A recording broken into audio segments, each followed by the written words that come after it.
Okay, so main topic पढ़ने से पहले हम कुछ टर्म्स डिस्कस कर लेंगे।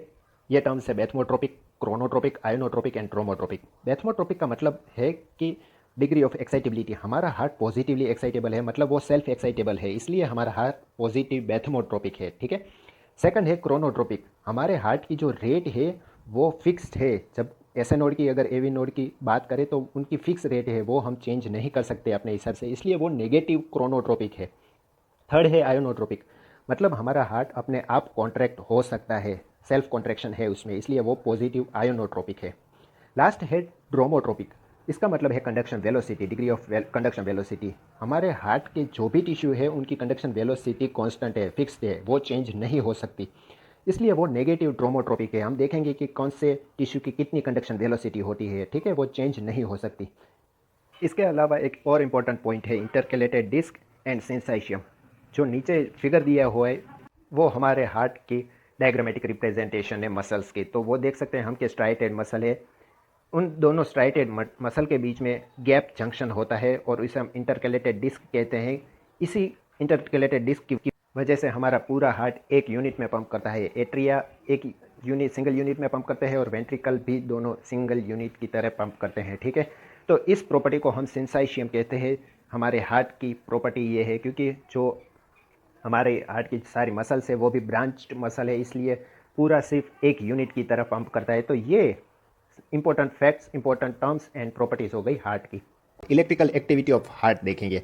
हमने ईसीजी को पहले डिस्कस कर लिया है, लेकिन इस डायग्राम में इंपॉर्टेंट ये सिर्फ है ये पर्किंजे फाइबर। तो ये हम देखते हैं ऐसे नोड है ये हमारा, जहाँ से एक्शन पोटेंशियल जनरेट होता है और इसकी वजह से पूरे हार्ट में हमारा इलेक्ट्रिकल एक्टिविटी फैलती है। तो ये हमारा पेस मेकर है, ये एक इंपॉर्टेंट चीज़ हो गई।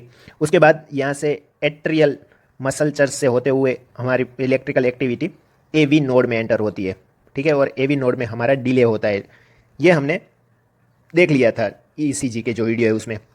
यहाँ पे हम देखेंगे कि जो रेट है उसकी वो किस प्रकार से है। तो सबसे पहले ये हमारा एसएन नोड है, वो 72 टाइम पर मिनट बीट करता है। जो हमारा हार्ट बीट है वो 72 टाइम है, क्योंकि वो एसएन नोड से कंट्रोल होती है। अगर एसएन नोड फेल हो जाता है या एसएन नोड को अगर हम उसका सिग्नल कट कर दे तो हमारा एवी नोड होगा वो उसकी जॉब ले लेगा, और जो एवी नोड है उसकी रेट है 40 to 60 पर मिनट। ओके, तो ये दूसरी कंडीशन हो गई जो एवी नोड की होती है।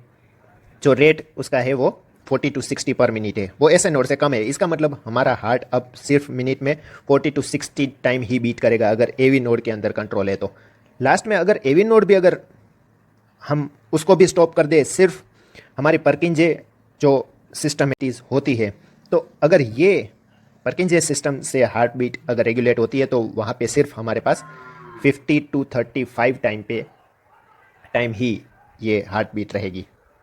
दूसरा पॉइंट है कंडक्शन स्पीड, यानी कि ये जो इलेक्ट्रिकल एक्टिविटी है उसको एक जगह से दूसरी जगह ट्रैवल करने में कितना टाइम लगता है।